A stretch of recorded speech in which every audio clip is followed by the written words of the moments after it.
Primeiro painel. O que é a gestão de riscos e desastres?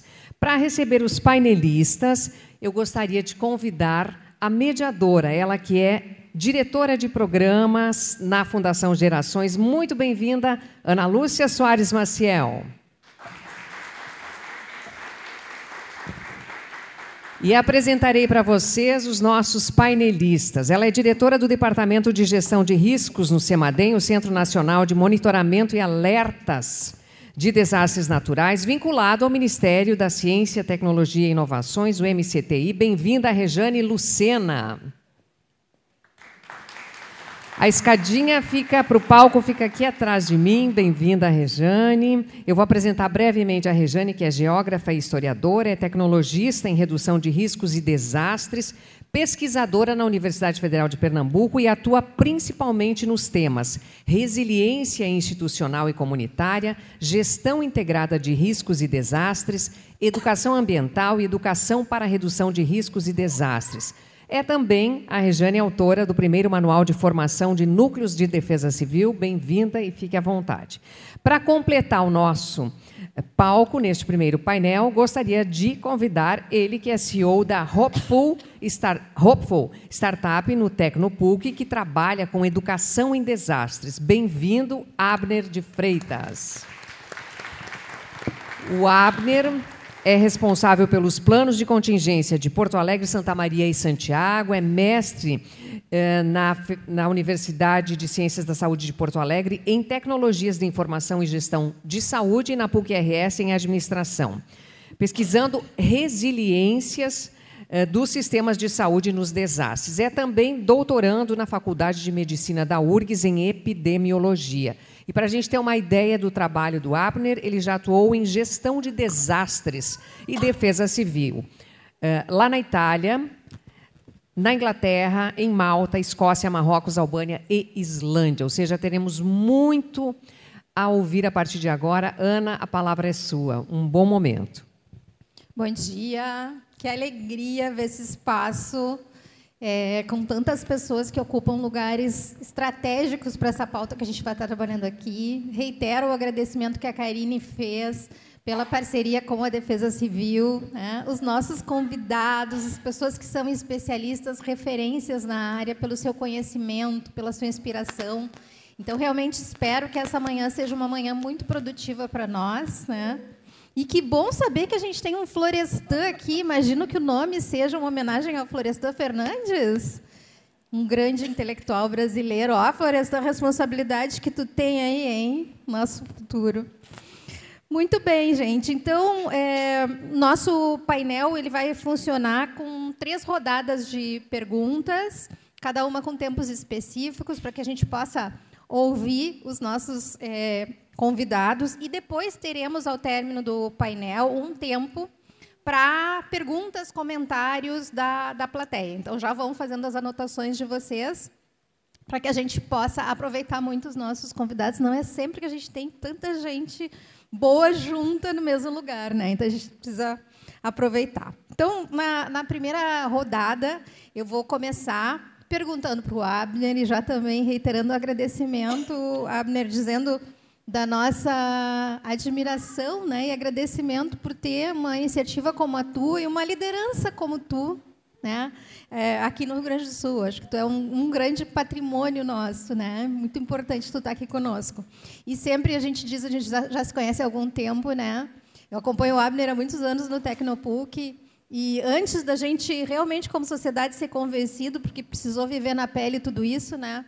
O Abner lutando diariamente, né? E advogando por essa pauta, né, Abner? Então, assim, que pena que tão tardiamente a sociedade começou a acordar para isso, mas que bom que a gente tem pessoas como tu liderando organizações como a tua, né, nos ajudando a superar esse momento tão desafiante. Então, começo te perguntando, já que o nosso painel é o que é gestão de riscos e desastres, então a pergunta é: o que é risco e como nós, cidadãos, organizações, comunidades, podemos desenvolver maior consciência, né, com relação à prevenção desses riscos?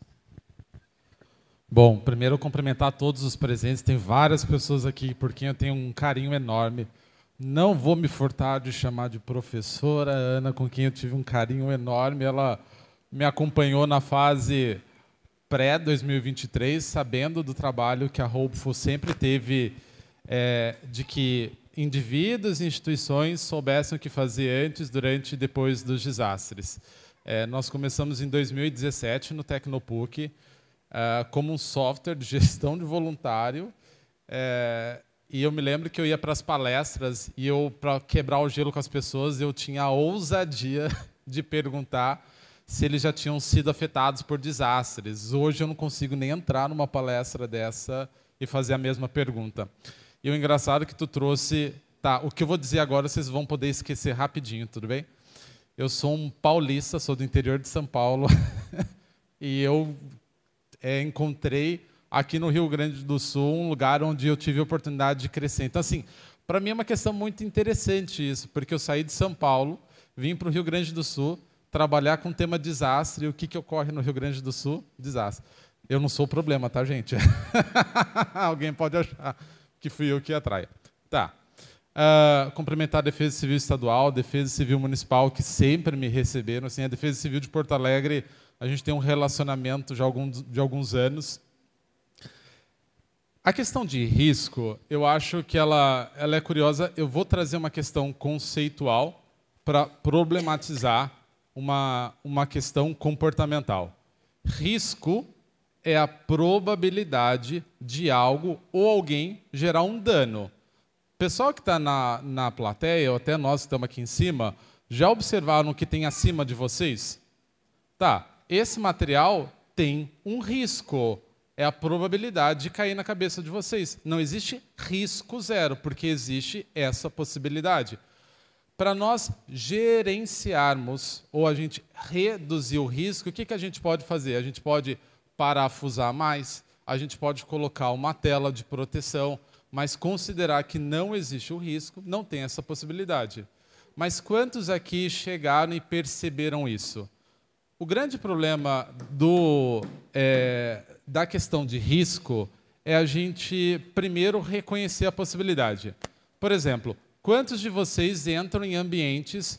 vocês que entraram agora nesse local, que é lindo, maravilhoso, parabenizar o pessoal aqui, e observaram quais são as rotas de evacuação.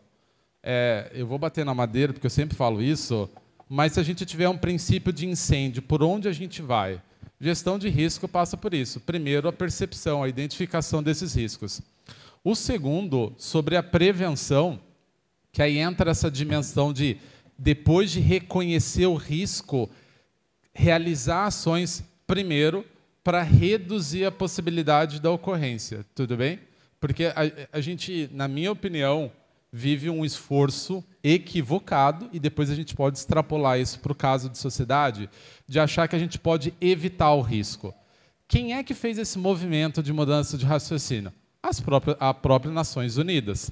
Até 2015, a gente tinha um marco regulatório global, que era, eu acho que o marco de Kyoto. Se eu falar errado, a Regiane me corrija, tudo bem?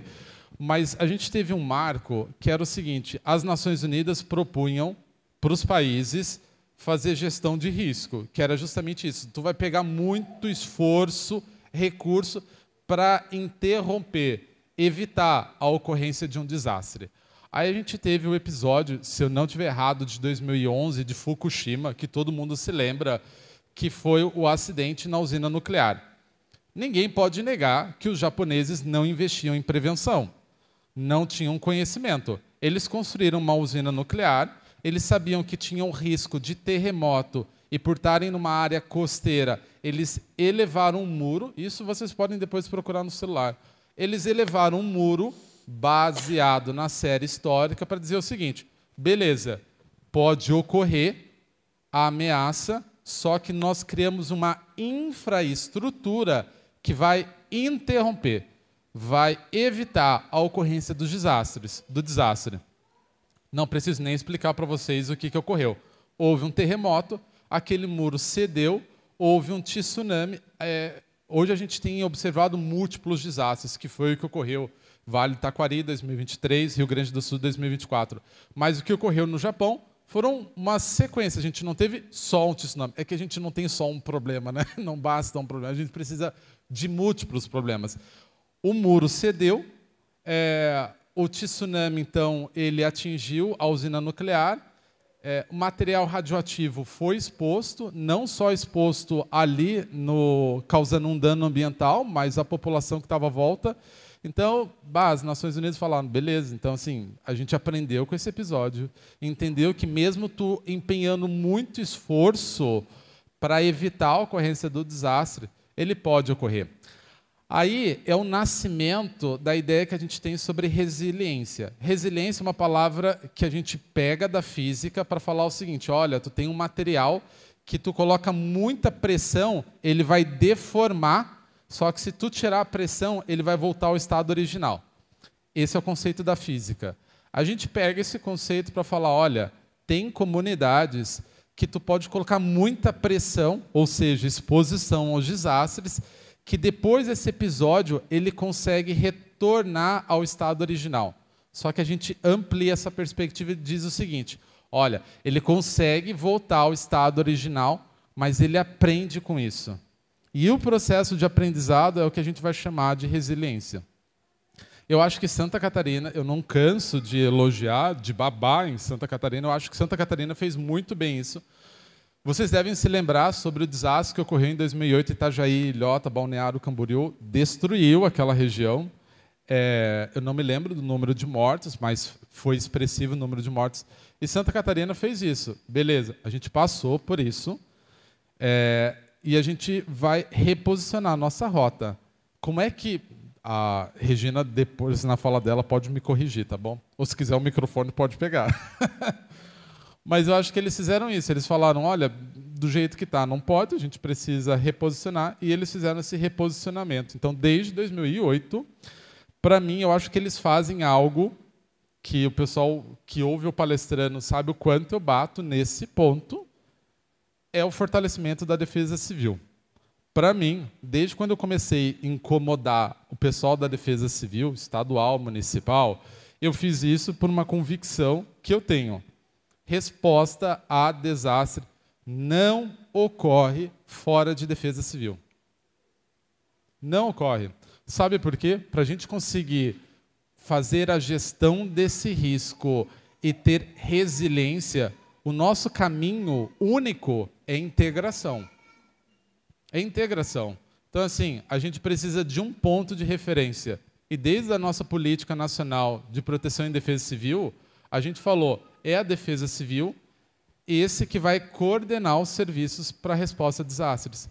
Então, a perspectiva que eu observei, que deu muito bem, Santa Catarina passou pelo fortalecimento da defesa civil, de todo o sistema de defesa civil. Isso não é um exemplo só de Santa Catarina e não é só um caminho que a gente está construindo no Rio Grande do Sul. A Itália passou por isso. A Itália, na década de 70, eles tiveram no norte, ali na região de Milão, um grande desastre, também uma grande inundação. E o que eles fizeram? Eles olharam para a situação, eles viram o que a gente viu em 2024 da solidariedade, do engajamento da população, e eles falaram, beleza, engajamento, solidariedade, a gente tem. O que a gente precisa é coordenar isso. Então, qual foi o caminho que a Defesa Civil, à época, fez para fortalecer o sistema? Eles fortaleceram os sistemas comunitários, que é o tema da nossa manhã. Eles passaram a fortalecer e criar um sistema de associação. Então, lá na Itália, não existe voluntariado pessoa física. Não existe eu, pessoa física, assistindo o noticiário, me entusiasmo com o desastre e vou lá e começo a trabalhar. Lá não. Lá tu precisa obrigatoriamente estar vinculado a uma associação. A Defesa Civil, ela representa, eu acho que 30% do operacional na resposta do desastre. Todos 70% da resposta lá são o engajamento dessas associações. E lá, isso é tão forte, mas tão forte, chegou num nível de maturidade que algumas associações têm equipamento de helicóptero para fazer resgate em montanha. Então, assim, só para construir essa perspectiva de que gestão de risco é só vocês olharem para cima. É a probabilidade de algo ou alguém te gerar um dano. Tudo bem? Para a gente fortalecer a gestão de risco, não adianta ter a falsa expectativa de que não vai ocorrer. Vamos supor que pode ocorrer. Podendo ocorrer, o que eu vou fazer? Como nós somos vários, quem é que centraliza e coordena essa resposta? Defesa Civil. Então, essa é a perspectiva que eu tenho. Obrigada, Abner.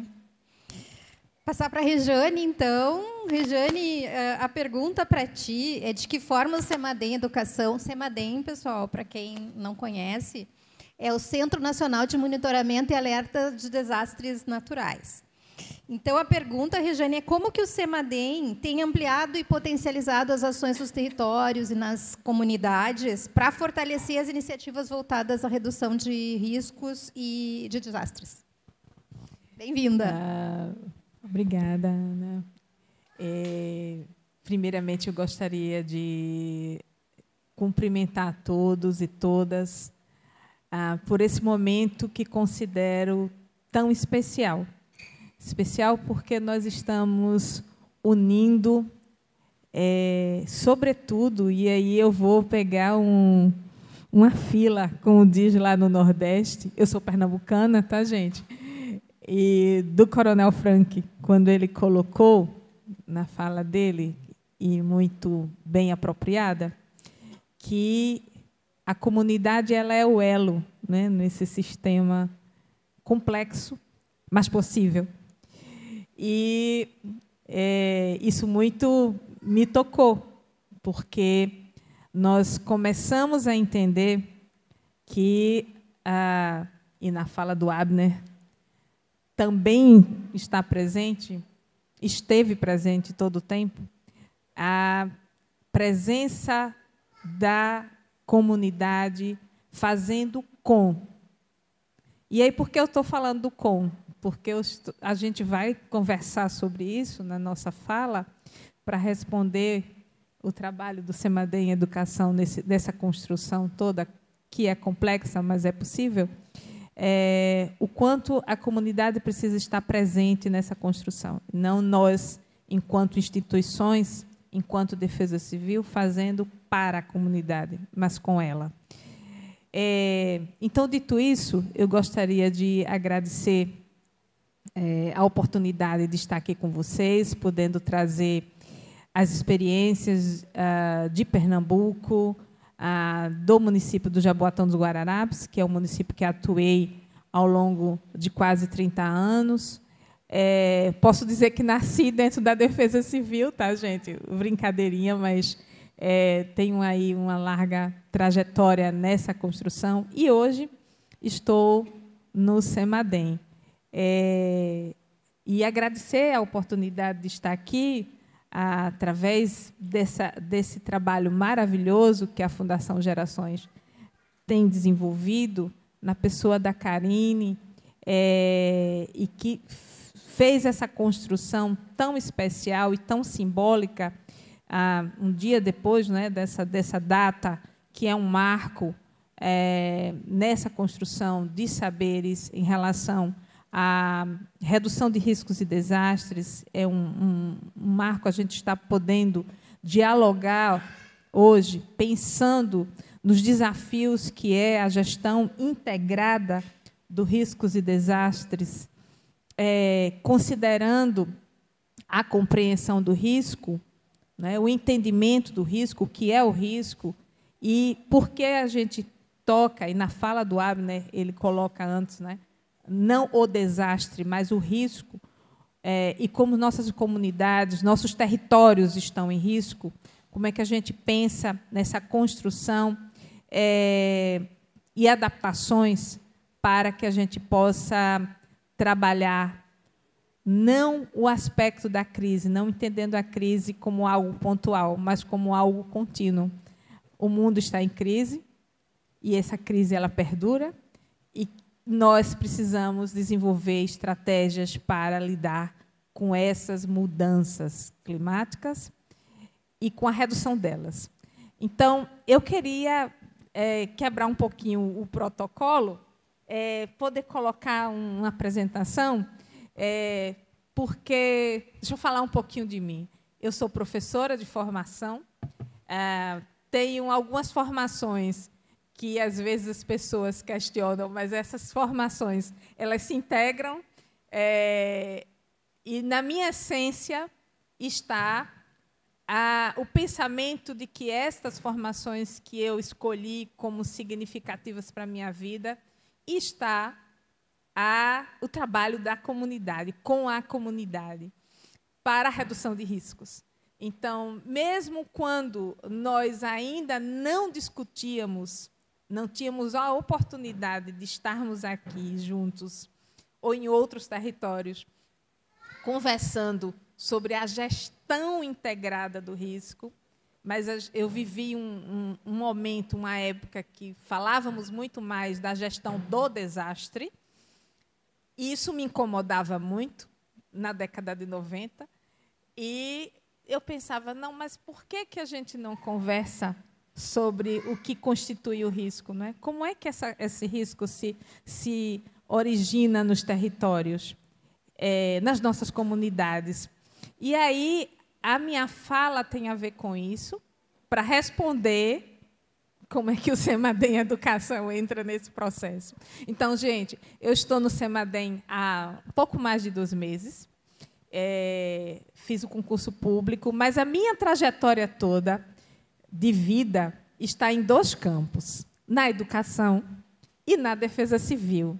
Então, minha reverência a este público maravilhoso, a essas pessoas que fazem a proteção acontecer no território, os nossos laranjinhos, que esta camisa laranja fez parte da minha vida e ainda faz, porque agora eu estou dentro de um órgão que faz parte desse grande sistema de proteção e defesa civil do nosso país, que é o Semadem, que trabalha com monitoramento de alertas, né, em todo o Brasil, monitorando através do sistema dos pluviômetros e dos PCDs, que fazem a gestão dos alertas no nosso imenso território brasileiro. E, dentro do Semadem, existe o programa Semadem Educação, que a gente vai conhecer um pouco mais. Tudo bem aí? Eu gostaria de pedir permissão para me levantar, para que a gente possa conversar um pouco mais. Eu acho que eu vou para esse ponto aqui. Oi? Ah, tá. Muito obrigada. Então, para eu não ficar na frente da apresentação, o passador... É esse aqui, Abner? Deixa eu ver. É isso.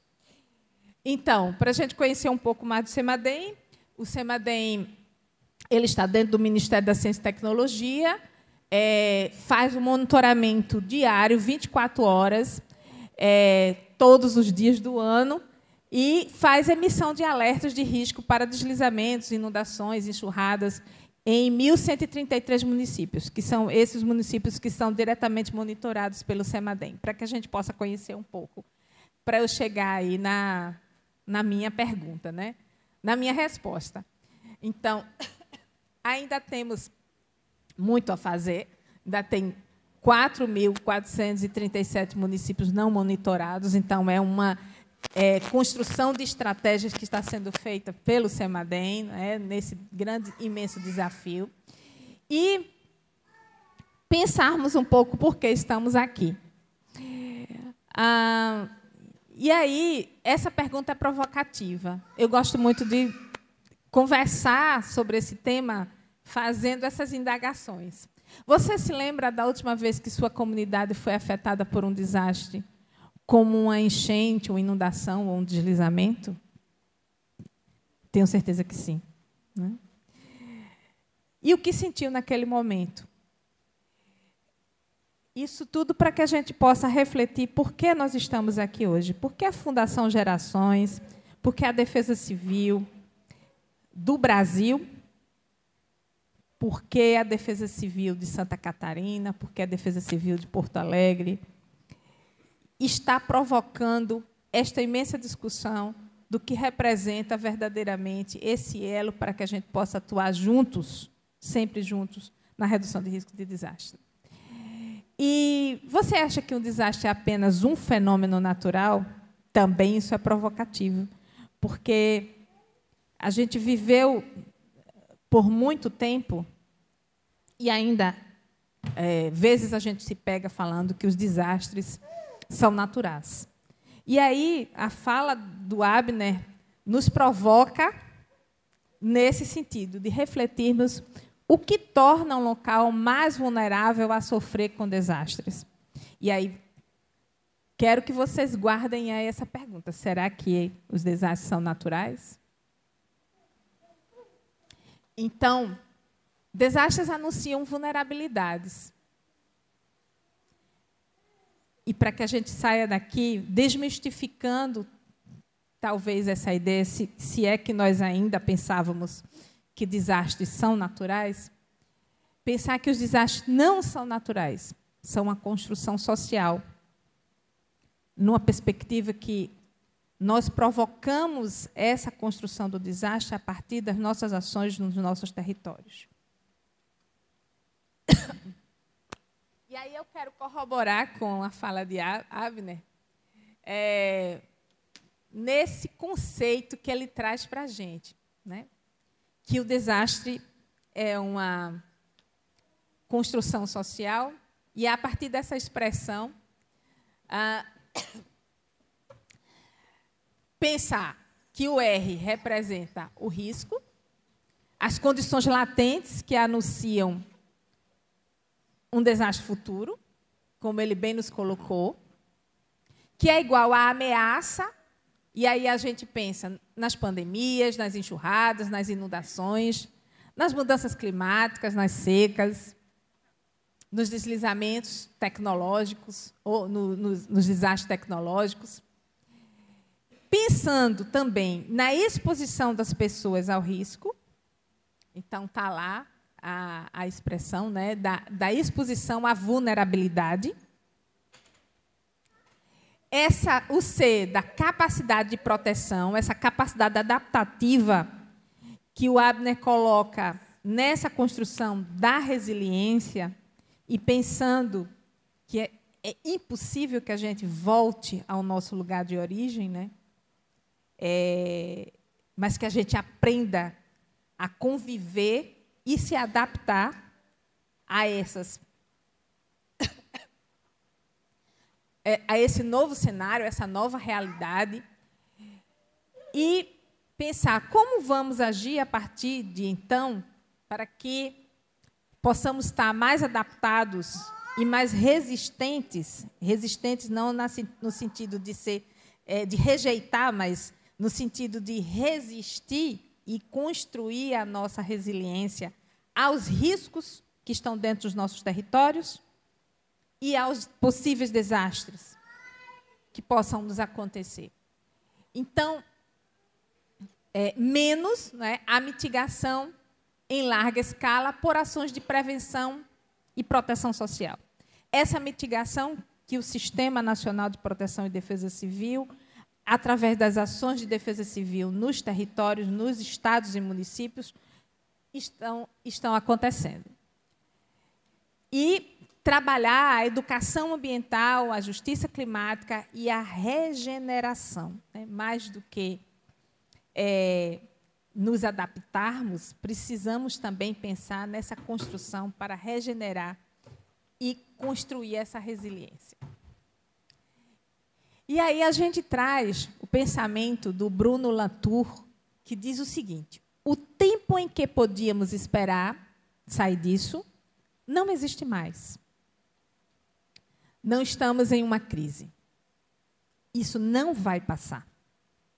Ou seja, não é algo pontual. Será preciso lidar com isso. E eu acho que é por isso que a gente está aqui, né, se dispondo a pegar um pouco do nosso tempo para refletirmos juntos. É definitivo o novo regime climático. Então, não vai passar. E, por isso, que faço minhas as palavras do Abner, quando ele coloca que a gente precisa estar construindo isso no nosso dia a dia, né? Essa transformação ver essa transformação acontecer depende de nós. Então, quem é o responsável pela gestão de riscos? Você acha que só a Defesa Civil ou a prefeitura da sua cidade são os responsáveis por evitar os desastres? Quantas vezes a gente fica buscando os culpados, não é? O que você e sua comunidade pode fazer para prevenir? O que juntos podemos fazer? Instituições públicas, aqui representadas, e as comunidades. E juntos, como podemos fazer a gestão integrada, mais do que a gestão de risco, ou mais do que a gestão apenas do desastre, mas a gestão integrada? E o que é? E aí eu trago essa pergunta, mas eu trago o convite para que vocês possam. Essa é uma produção do Sistema Nacional, está lá no site. Eu acho que Loiane vai falar disso.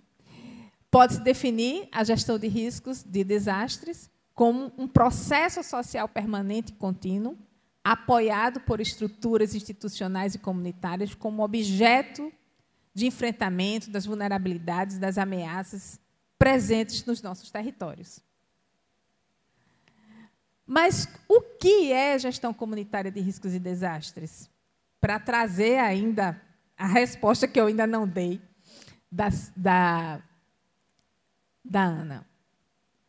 Você conhece algum grupo local que ajuda a monitorar áreas de risco ou participa de campanhas, ações preventivas para a redução de riscos de desastres?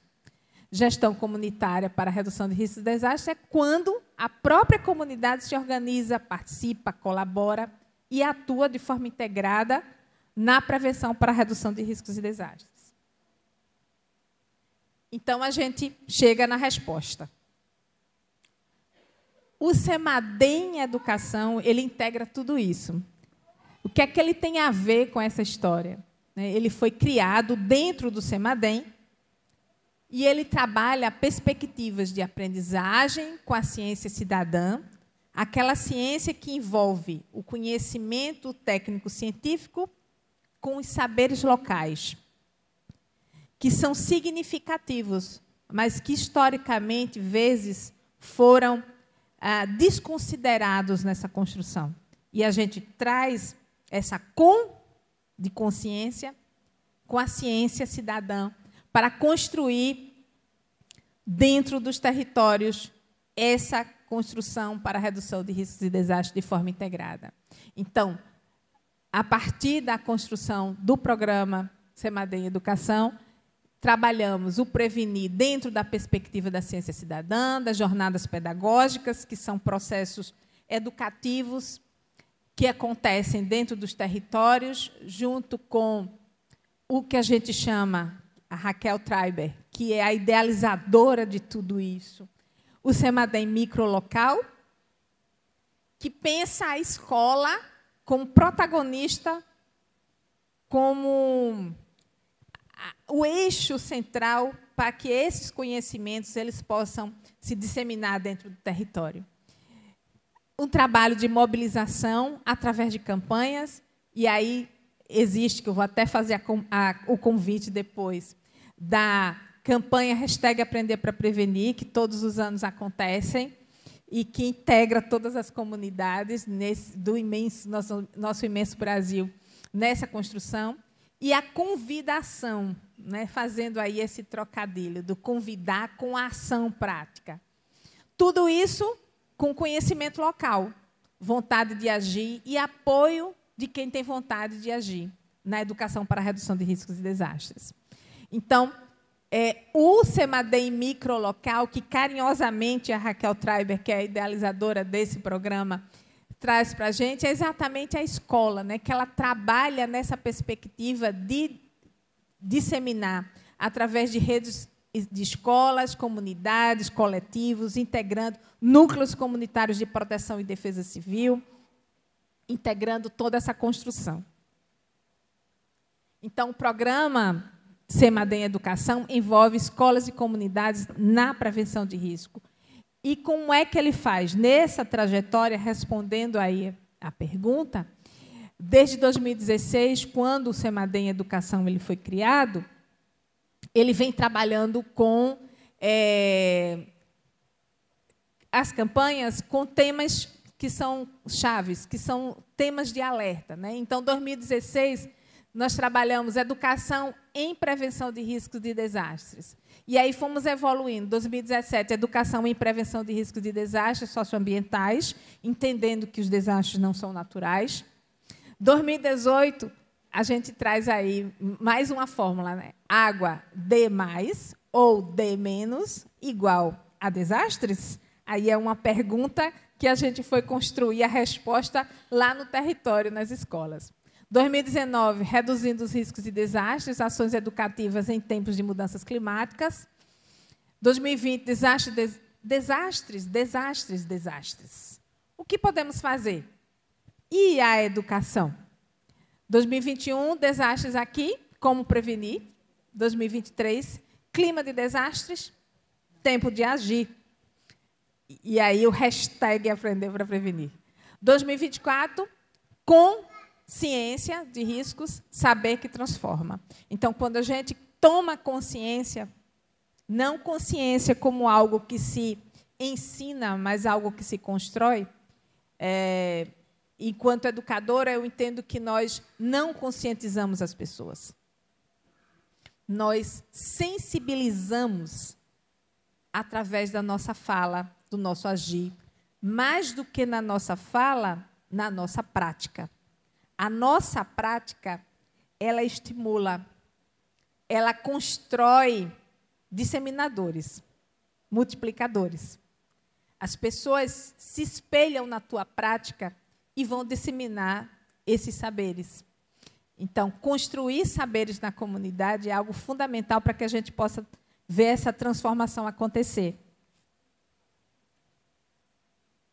E aqui está o site, que eu convido vocês para acessarem o site do Semadem Educação, que traz esse trabalho com escolas, comunidades, na prevenção de risco de desastres. Então, ali está as jornadas, acho que é aqui, jornadas pedagógicas, projetos e parcerias, as campanhas.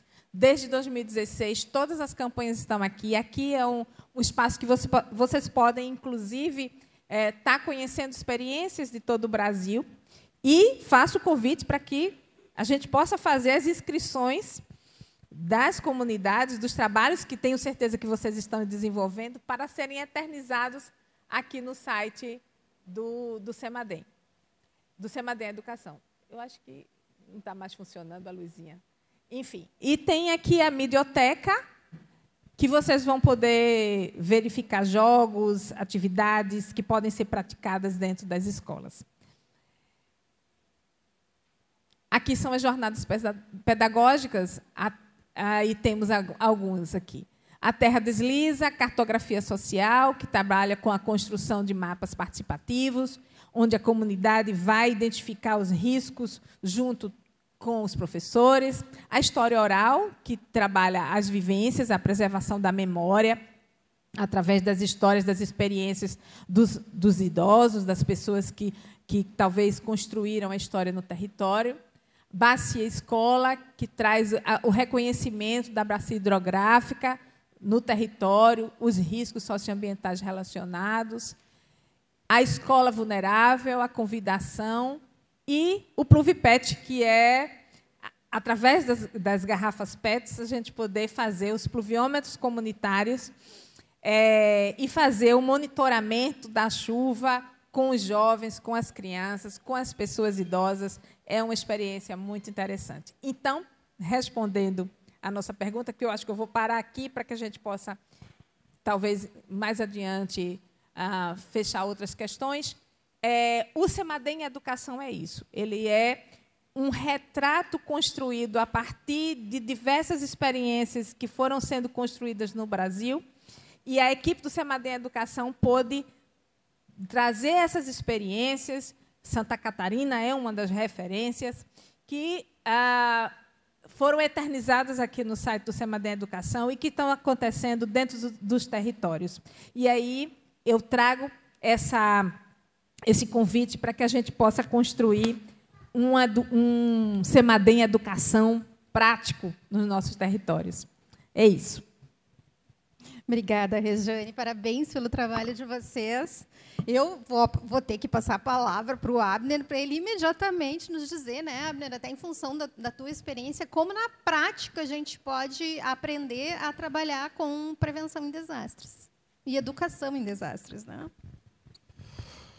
Tu trouxe, primeiro, parabenizar o trabalho do CEMADEM. Eu acho que o CEMADEM é também um marco na história de gestão de desastres. Se eu não estiver errado, acho que o CEMADEM nasce depois do desastre, do deslizamento de Petrópolis, no Rio de Janeiro. 2011. Não sei se todo mundo se lembra desse desastre. Eu acho que morreram mais de 800 pessoas. Acho que mais de 1.000. Ah, perdão. Mais ou menos e o isso. curioso, assim, para colocar, porque a gente sabe que existe, sim, um recorte social sobre vulnerabilidade, sobre morte e deslizamento especial. Aquela não era uma região de população de baixa renda. A Petrópolis morreu pessoas de alta renda. Então, eu acho que naquele momento... Porque vamos falar o português claro, assim, a gente sabe que normalmente os desastres ao longo dos anos sempre foram afetados áreas de população de baixa renda, população que já estava invisibilizada.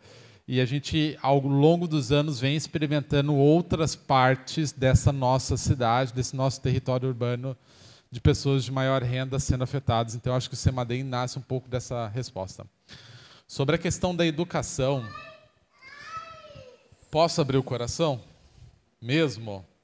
Tá, vão me filmar, esse vai ser o problema. Pessoal, eu ainda estou para entender o que a gente precisa fazer para o ser humano se engajar antes do desastre. Sabe por quê? A gente está com a sala cheia aqui, tudo bem? Mas era para a gente estar com a sala abarrotada. Era para a gente estar com um auditório de 1.000 lugares sentado e ainda ia ter gente de fora assistindo no telão. A verdade é essa. Eu sempre brinco dizendo que o ser humano vai sempre se envolver no desastre. O problema é que o ser humano se envolve na hora errada. Sabe por quê? Eu vou usar, é uma generalização, tudo bem? Um exemplo de 3 formas que o ser humano aprende. Ser humano, eu posso virar e falar assim, Abner, não coloca a mão na chapa quente porque tu vai te queimar. Tu pode cognitivamente pensar, tecido, calor, mas tu ignora aprender pela cognição. Aí existe uma outra forma do Abner aprender que vai falar assim, Abner, não põe a mão na chapa quente porque a Rejane colocou a mão na chapa quente, queimou, está sofrendo, está chorando. Eu posso aprender pela imitação, pelo exemplo do outro. Mas o que eu faço? Eu ignoro. O Abner vai aprender quando? Quando ele vai colocar a mão na chapa quente, vai queimar e vai sofrer. O que eu estou querendo pôr em perspectiva? Se eu convidá-los para participar de um treinamento aqui, 5 horas da manhã, no sábado, teria adesão? Eu acredito que não. Pior ainda seria se cobrasse, tá bom? Eu vou tirar a parte de cobrar. Tá, estou convidando vocês para vir num treinamento de evacuação aqui, sábado, 5 horas da manhã. A adesão vai ser grande? Eu duvido. O problema é o seguinte, é que se um familiar teu estiver aqui, sábado, 5 horas da manhã, ligando e dizendo, tá pegando fogo, tu não vê a roupa do corpo. Tu entra no primeiro veículo, vem aqui correndo, tu gasta o dinheiro que for necessário da tua conta para vir salvar a pessoa. Em ambas as situações, tu te envolveu no desastre. O problema é que a gente se envolve quando? Na fase errada. Então, assim, professora Ana, Rejane, o grande esforço que a Hopeful, como startup, tem, não sei se o CEMADEM compartilha dessa mesma percepção, é da gente conseguir fazer que aquele gatilho cognitivo que faz com que as pessoas saiam da casa delas, gastem dinheiro, mobilizem recursos e pessoas durante o desastre, a gente consiga fazer com que esse mesmo gatilho ocorra na prevenção. Qual que é o problema? Até hoje eu não vi isso acontecer. Não vi. Pessoal, novamente, como eu estou dizendo para vocês, pelo tema que a gente está tratando, a gente precisaria ter reservado um auditório de 1.000 lugares.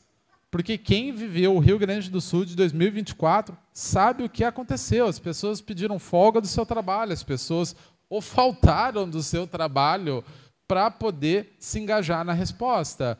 Gente, eu não estou pedindo para ninguém faltar do trabalho, nem pedir folga. Vamos participar sábado de uma atividade. A gente sabe que não vai ter adesão. Então, assim, a grande angústia que eu tenho é que, cognitivamente, a gente ainda não... Quem trabalha com educação em desastres, eu acho que a gente, por mais que a gente se esforce, a gente busca construir linguagens diferentes, a gente busca propostas diferentes, mas eu ainda não vejo as pessoas ainda atentas para isso. E não só no nível da educação comunitária. Eu vou para um outro nível, para um nível gerencial. Eu brinco sempre dizendo para o pessoal que trabalha com plano de contingência que na resposta a desastre tu executa plano, tu não cria plano. E o que a gente experimenta, não só no setor público, como no setor privado, em situações de ocorrência de desastre, eles reunindo para decidir o que fazer. A minha hipótese é de que o ser humano, vou fazer uma conexão com a minha primeira fala sobre gestão de risco. A gente sabe do risco, mas nos conforta ignorá-lo. É mais fácil. O problema é que a gente vive num mundo hoje que a gente já não pode mais ignorar alguns riscos. Claro, eu acho que quem trabalha com educação, a gente deve ter algum problema, a gente precisa ser estudado, porque a gente vai continuar insistindo, a gente vai continuar se mobilizando, a gente vai continuar. Mas eu vou trazer só um ponto para encerrar minha fala, simples, bem simples, que aí sim é um puxão de orelha, bem puxão de orelha mesmo.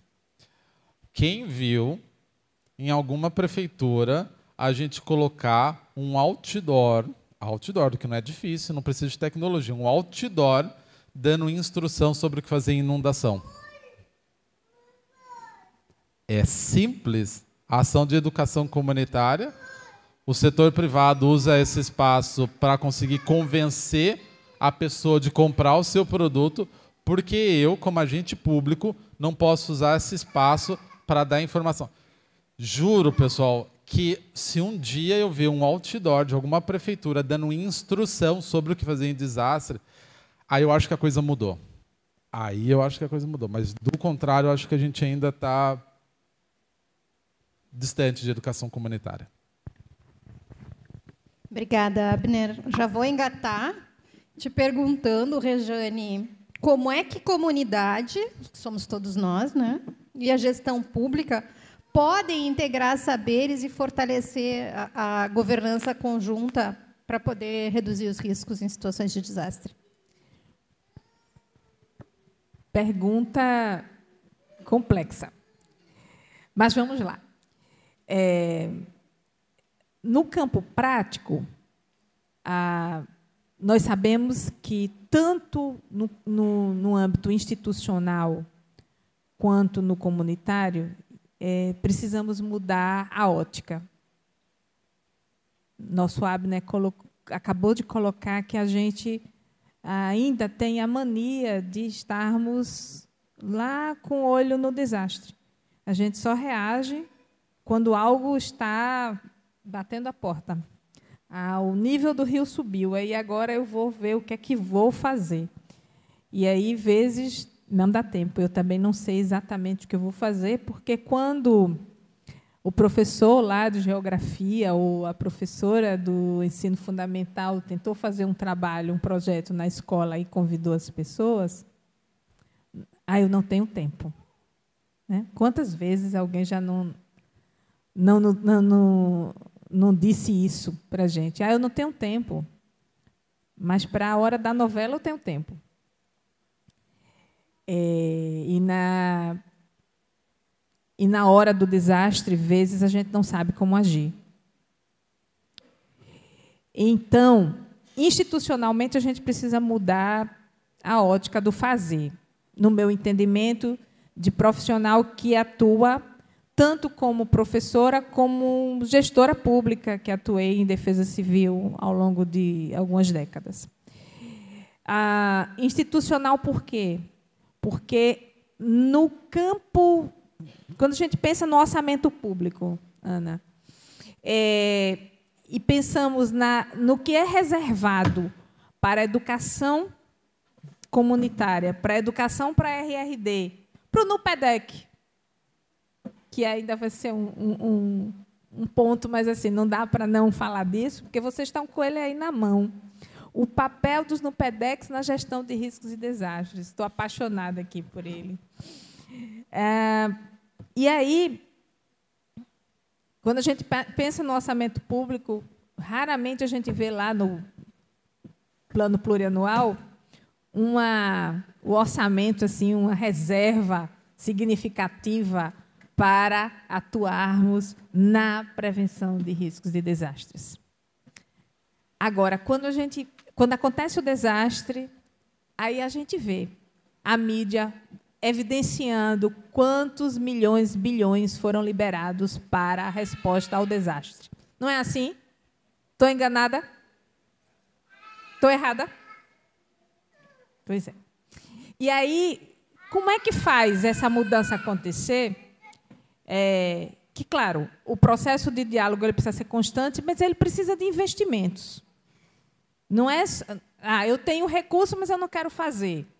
Eu preciso querer fazer para que a coisa aconteça, a transformação aconteça. Eu, enquanto instituição, nós, enquanto instituições. E, do outro lado, é mais fácil, vezes, e eu estou falando de um lugar que escutei isso por muito tempo, que quando, enquanto instituição, não se investe, é mais fácil culpabilizar a população por estar ocupando áreas de risco. E desconsiderando todo o histórico de um Brasil colonial, né? De um Brasil que a população foi alijada dos territórios que tinham, vamos dizer, melhores condições de serem habitados. E que nós precisamos fazer algo de diferente no processo de educação. Ainda hoje nós estávamos conversando com a Regina, falando da educação para a redução de risco de desastre de forma transversal. Porque já tentou-se enquanto disciplina, já tentou-se de diversas formas. E o que é que está faltando? Está faltando a decisão do fazer. Então, como é que integramos e mudamos essa ótica de instituição e sociedade, todos voltados para essa mudança de ótica para construir uma verdadeira transformação para a redução de risco de desastres? Pensando no antes e não na hora que o desastre aconteça. Iniciativas valorosas, a valorização de iniciativas como essa que está acontecendo aqui hoje, de não ser algo pontual, mas que as instituições, nos seus campos de responsabilidade, possam se integrar para que possamos entender que isso precisa ser constante, continuado, não pontual e descontinuado, como grande parte das políticas públicas do nosso país. Eu acho que, nesse momento, era essa reflexão que eu gostaria de fazer. Obrigada, Rejane. Muito bem, pessoal. Nós temos um tempo reservado para poucas perguntas, comentários de vocês. Temos uma pessoa ali. Quem me ajuda aqui do time para levar o microfone?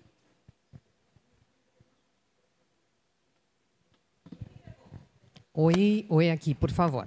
Acho que nós vamos ouvir, estou vendo duas pessoas aqui com a mão levantada, vamos ouvir os dois. Só vou pedir que vocês digam o nome, a organização de vocês e sejam breves. Bom dia, tudo bem? Prazer, sou o Pedro, sou geógrafo, eu atuo no Instituto Misturaí, que é uma ONG aqui de Porto Alegre, a gente atua com diversas comunidades. A minha pergunta ela vai para a Rejane. Rejane, anotei algumas falas tuas bem importantes, assim, né? Do não fazer para a comunidade, fazer com a comunidade, né? Aquela questão de integrar o saber técnico-científico com os saberes locais, assim. E minha pergunta vai bem pontual na questão da cartografia social, né? Qual é o papel, a importância da cartografia social na construção desses planos, né? De prevenção, né? Na educação para desastres e riscos, né? Obrigada. Vamos ouvir ali no fundo. Mais alguém quer fazer pergunta ou comentário? Temos 3. Depois, pessoal, vocês vão ter oportunidade de interagir com a Abner e com a Rejane, também podem conversar. Bom dia. O Abner falou sobre uma colocação, né? Mudaria o teu pensamento se colocássemos outdoor. Eu vou te passar não sei se tem conhecimento, vou te passar lá do condado de Dorchester, na Carolina do Sul. Lá as latas de cerveja tem o QR Code, onde nós podemos escanear e dar o nosso plano de contingência, né? É uma parceria com o Departamento de Gerenciamento de Emergência. Nós temos aqui a Polar, nós temos aqui a Fruc e nós temos aqui a Ambev. Até falando com o professor Marcos, a Ambev nos patrocinou durante a calamidade a água potável em latas, né? Foi distribuído para todo o Rio Grande do Sul. Então chegou a hora de nós, como comunidade, já que o poder público às vezes é omisso, nós, como comunidade, começarmos a falar. Nós temos essa contrapartida quando uma empresa se instala no Estado. Então, ele tem, vamos colocar o QR Code. Primeiro, nós temos que alinharmos todos os nossos planos de contingência, porque hoje 65% do Estado, os planos de contingência são falhos. Ou é Ctrl+C, Ctrl+V para entrar na política, para receber a verba pública federal. Então, já que o senhor é um grande defensor da área de risco e desastre, que nós, como sociedade civil organizada, começássemos uma campanha. Vamos colocar o nosso QR Code nas latas de cerveja e refrigerante do Rio Grande do Sul para nós termos acesso, pelo menos, a um plano de contingência familiar, ao exemplo que é feito pela Universidade, pelo Instituto Federal Catarinense, Campus Camboriú, de diga de passagem de excelência. Nós, aqui uma colocação, nós, Rio Grande do Sul, somos omissos, que nós deixamos fugir das nossas mãos o curso técnico de defesa civil, que funcionaria no Instituto Federal do Rio Grande do Sul, Campus Porto Alegre, por omissão do poder público e dos gestores, e perdemos para o Paraná. Quando a Senad aumentou o nosso espaço para 5 macro-regiões, região Sul, Nordeste, Sudeste, nós ganhamos 5 estados, e o Rio Grande do Sul seria um deles, foi o mais atingido. E nós, por questões egocêntricas, deixamos fugir. Então, parabenizo a doutora Rejane e ao professor sobre isso. Então, vamos fazer isso aí. Vamos colocar nas nossas latinhas de cerveja também os nossos QR Code. Né? Muito obrigado. Obrigada. Felipe? Abner, a gente estava falando antes, né, sobre essa questão. Tu comentou de novo um assunto que a gente já falou alguns anos atrás, sobre a dificuldade de tu fazer as pessoas se engajarem antes do evento, né? E eu lembro que eu conversei contigo uma vez, eu sou da área de gestão de resíduos, e como é difícil tu fazer as pessoas se engajarem em reciclagem, economia circular, enfim, temas ambientais. E tu estava falando aqui, eu estava lembrando de novo da nossa conversa, e uma das questões é justamente essa, né? Hoje tu tem muitas prioridades, muitas coisas importantes que tu precisa saber, tu precisa se engajar. E eu acho que isso é um pouquinho dessa dificuldade que tu comentaste, né? De a pessoa, putz, não, eu tenho que me engajar nisso também, e naquilo, e naquilo. E eu acho que, e uma pergunta para ti, para a Regiane também, se o caminho até que ponto as pessoas precisam se engajar, né? O que é tangibilizar, mais tangibilizado assim, eu preciso fazer um treinamento, eu preciso ser, oh meu Deus, eu preciso ter em casa o meu geleco laranja. Ou não, eu preciso ter uma capacitação simples, que talvez seja na escola, né? Alguma coisa mais lúdica, até só para ter o princípio. E, de repente, sim, o que é mais importante, a gente ter uma estrutura fixa, preparada, um plano, que nem a gente falou antes, e entidades locais que realmente façam, na hora do vamos ver, esteja preparada para não necessariamente executar tudo, mas orientar as pessoas localmente e fazer as ações. A minha dúvida é mais ou menos essa, assim, de como é que a gente fala, como é que a gente monta esses me parece assim, níveis de preparação, né? O poder público e, né, a grande estratégia, os estados e municípios com as suas políticas locais e tal, e no chão de fábrica, vamos dizer assim, dessa preparação local, tanto das entidades locais quanto das pessoas. Porque é isso, no fim a gente sempre bate nessa questão as pessoas deveriam estar se engajando para aprender isso, mas é mais uma coisa que a gente quer que as pessoas aprendam. Não que não seja importante, mas na sociedade que a gente vive hoje, tu tem tantas prioridades que quem conhece a pirâmide de Maslow, que são das prioridades da vida lá, geralmente essas questões ambientais e outras questões são meio que deixadas de lado, porque antes tu tem que pensar em comer, se vestir, enfim, outras necessidades que vêm antes disso, né? Acho um pouco isso. Obrigada, Felipe. Vou passar para vocês a difícil missão de, em 3 minutos cada um, fazer comentários com relação às 3 perguntas, né, e fazer o seu fechamento para a gente encerrar esse painel. Tá, eu vou ser sintético. Primeiro, eu adorei a ideia da latinha. Eu acho que eu trabalho com o pessoal do design da PUC e eu acho que nossa, eu realmente gostei muito dessa ideia. Vocês imaginem que por um item cotidiano e acessível a todos, que aí numa mão tu tá com a latinha, na outra tu tá com o celular, tu conseguir ter informações básicas. Eu achei uma proposta bem interessante. Felipe, o que eu penso? Eu acho que algumas coisas, obrigatoriamente, vou trazer 2 pontos. Eu acho que deveriam estar incorporadas. Primeiro, nenhum voo levanta sem dar instruções do que fazer se ele cair. Tem alguns lugares que eles inseriram de tal forma que aquilo é protocolo. Eles não consideram levantar um avião sem eu explicar para todo mundo que está dentro dele o que cada um deve fazer caso ele caia ou caso ele passe por turbulência. Então, eu acho que alguns lugares não pode ser uma opção dentro desse leque de demandas. Alguns lugares eu acho que tem que ser obrigatório, e aí eu vou para o segundo ponto já para encerrar. Áreas de risco. Alguns lugares, e aí entra um pouco no que tu falou sobre cartografia social, nós já temos mapeamento que é área de risco. Se tu tem uma escola do lado, assim, ao pé de um morro, ou se tu tem uma população morando num morro, ali é uma área de risco. Ali não tem como a pessoa ter a opção de querer saber o que fazer. Alguns lugares, em função do risco, tem a obrigatoriedade de saber. Então, esse é os 2 pontos. Que eu acho que tem que chamar o setor privado. Eu acho que o setor privado ainda não entendeu o papel dele na educação em desastre. O setor privado, o pessoal da Defesa Civil pode falar que eu estou mentindo, mas quando ocorre o desastre, eles estão mandando celular, WhatsApp, ligando para o pessoal da Defesa Civil: o que eu faço, o que eu faço, o que eu faço. Beleza, mas vamos se envolver agora na prevenção. E sobre isso, os 2 pontos. Alguns lugares têm a obrigação de ter instrução. Não tem que ser a pessoa querer, tem que ser uma obrigação ela ter essas instruções, como é o exemplo da aviação. Consegui, 3 minutos. Aí vai o desafio para mim agora. Bem, eu vou no ponto da cartografia social. Mas antes disso, parabenizar a história da latinha, porque comungo com a Abner. Maravilhosa a ideia.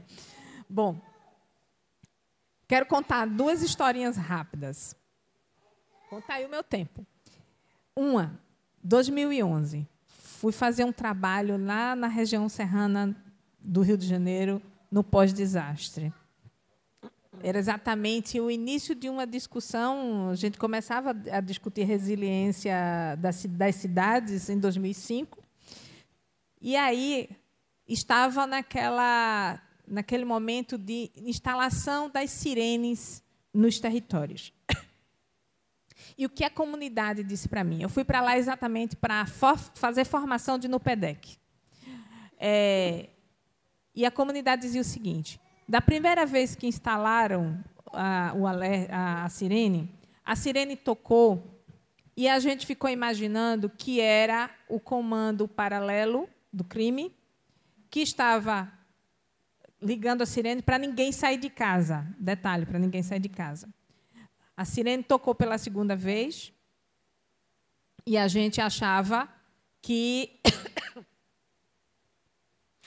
era para que eles continuassem nos colocando o que fazer diante dos cenários de criminalidade dentro da comunidade. Em nenhum momento eles colocaram que eles foram orientados, treinados, como queiram, para o uso da sirene, o uso correto da sirene.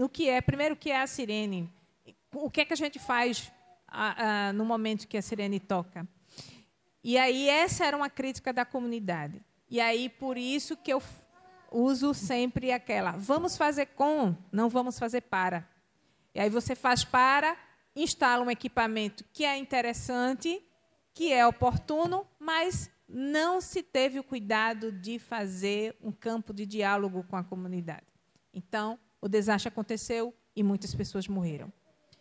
Segunda historinha que eu quero contar é, já agora recente, em Jardim Monte Verde, uma comunidade localizada no Jaboatão dos Guararapes, na região metropolitana do Recife, do estado de Pernambuco, que as pessoas diziam, no pós-desastre também, eu, enquanto pesquisadora, fui fazer um trabalho comunitário para que a gente pudesse refletir sobre o desastre, e as pessoas diziam o seguinte, a gente ficou aguardando o desastre acontecer, olhando da janela. A gente achava que, se a gente não dormisse, a gente ia conseguir correr se acontecesse um deslizamento. E não deu tempo. Algumas pessoas não conseguiram. Então, a cartografia social, ela é um instrumento importantíssimo para que a gente possa escutar os saberes da comunidade e construir com ela as rotas de fuga, por exemplo. Então, é para isso que esses instrumentos que são construídos com a comunidade servem. Então, nessa perspectiva, enfatizar que o saber local é oportuno, mais do que o agente de defesa civil, imbuído da responsabilidade de dizer qual é a rota de fuga, a comunidade sabe melhor do que, tecnicamente, a gente tem, claro, o conhecimento científico, o conhecimento técnico para construir essas rotas com o saber local. As experiências lá do vovô, da vovó, são fundamentais nessa construção. É isso. Pessoal, muito obrigada. Vamos agradecer ao Abner e à Rejane.